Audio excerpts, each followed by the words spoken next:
Itong petroglyphs na to ay natuklasan ng ating national artist na si Carlos Botong Francisco noong 1965. Nakatutuwang sulyapan ang kamangha-mangha at makasaysayang Angono-Binangonan petroglyphs.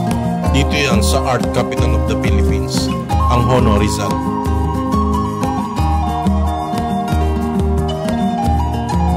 Pagpunta nyo rito, sasalubong sa inyo ang napakagandang tanawin ng Metro Manila. Matarik ang daan paakyat, pero sulit naman pag nakita nyo na ang overlooking dito.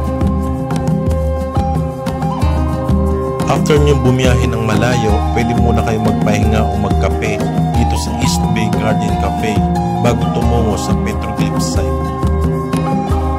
Meron din kayo madadaan ng maikling tunnel na kung saan nakapinta ang mga larawan ng petroglyphs. Walang pampublikong sasakyan dito kaya kailangan magdala kayo ng sarili nyo para hindi kayo mahirapan sa pagpunta dito.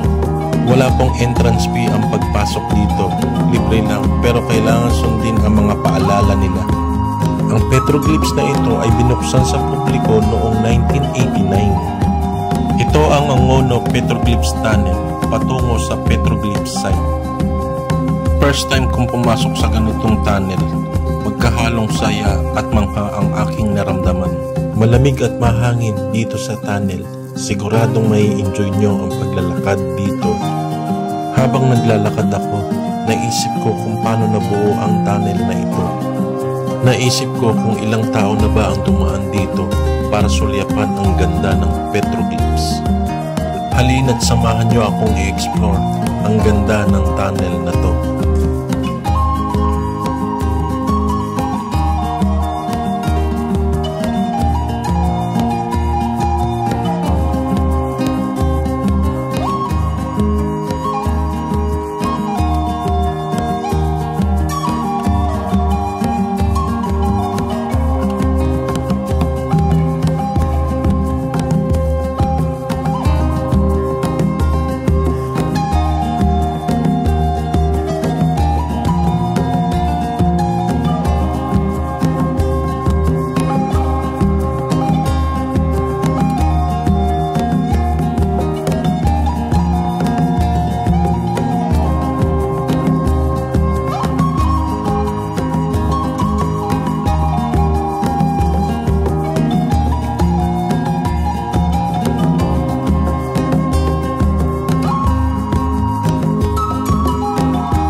Sa dulo ng tunnel, bubungad sa inyo ang view deck at ang kanilang art gallery.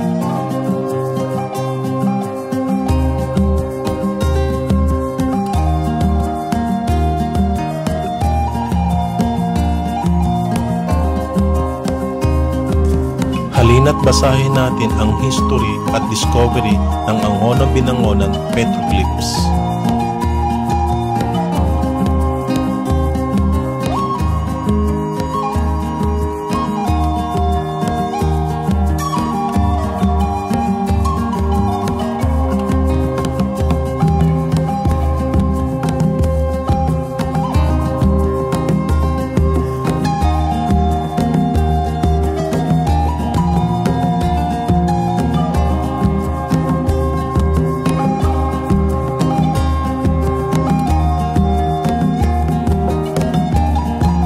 Itong petroglyphs na to ay natuklasan ng ating national artist na si Carlos Botong Francisco noong 1965.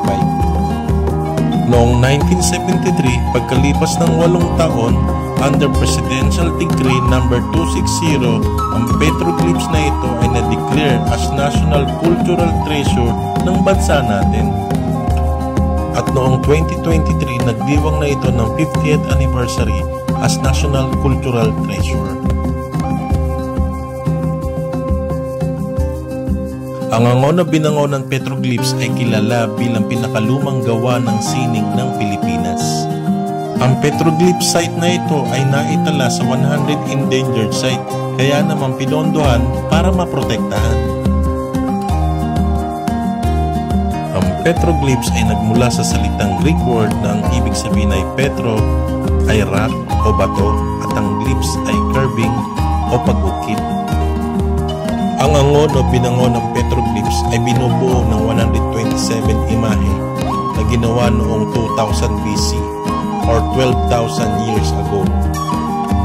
Ang petroglyphs dito ay naglalaman ng mga imahe ng tao, palaka at butiki at marami pang iba. Karamihan ay hindi na makilala dahil sa tagal nito. May mga nabuong paniniwala na ang mga imaheng nakaukit sa bato ay may kinalaman sa panggagamot noong unang panahon. Kung mapapansin ninyo, ang ibang mga imahe ay nasa matataas na lugar. Paano kaya nila ito naiukit? Siguro malalaking tao ang mga ninuno natin noon na tumutugma sa ipinagliriwang ng Angono Rizal na Gigantes Festival.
Pagkatapos natin pasyalan ng petroglyphs ay siguradong gutom na kayo.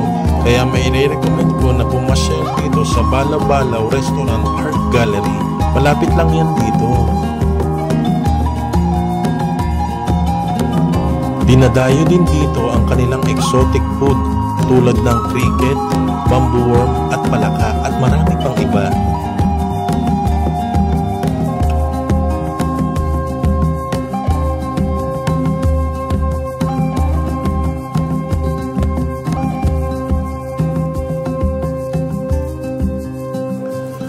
Noong 2003, nakapasyal na dito si Madam President Gloria Macapagal Arroyo.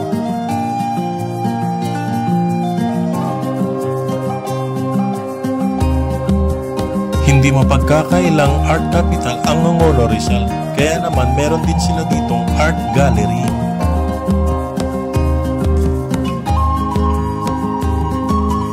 Sayang, ang dami nilang anting-anting dito kaso hindi pinagbibili. Sa ikalawang palapag, marami pa kayong makikitang gawang sining na ipinagmamalaki ng Angono Rizal.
nalagpas ang pagkakataon kaya sinubukan ko ang kanilang crispy bamboo worms. Okay naman, masarap.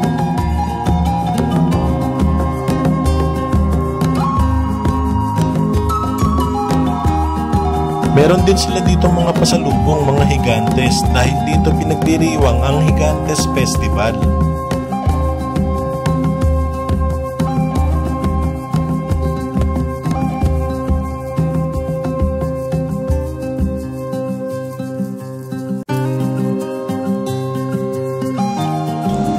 Magandang araw sa inyo. Ini-invite ko kayo dito sa aming Balaw-Balaw Art Gallery Restaurant na bumisita at kumain ng mga pagkain Pilipino at matunghayan ng mga exhibit ng mga painting at mga iba't iba pang gawa ng sariling ating Pinoy.